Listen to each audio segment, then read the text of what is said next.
खोपोली प्रभाग 13 मधून महायुती शिवसेना प्रचार रॅलीत तुफान गर्दी। मोठा लीड घेऊन विजयी होणार कुलदीपक शेंडे यांचा शब्द। दिवसापासून खोपोलीमध्ये संपूर्ण परिसरात आपण निवडणुकीचा प्रचार करत आहे।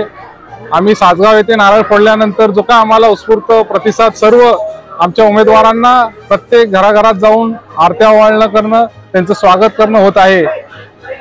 त्याचबरोबर आता आम्ही जेव्हा 13 नंबरच्या वॉर्डमध्ये जेव्हा आलो, त्यामध्ये अभूतपूर्व काजूवाडी पासून जो काय आम्हाला प्रतिसाद मिळालेला आहे। आता आम्ही खाली भानवस, त्यानंतर सहकार नगर, मुकुंद नगर, आता भानवस गावात आहोत।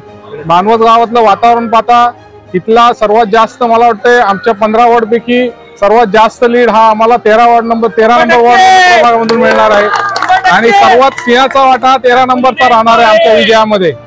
आम्हाला फक्त आम्ही वाट बघतोय 3 तारखेची, की आम्हाला जास्तीत जास्त किती मोठ्या लीडने, आम्ही फरकाने, विजयाने आम्ही सर्व उमेदवार निवडून येतोय आणि खोपोली नगर परिषदेवर महायुतीचा झेंडा फडकतोय।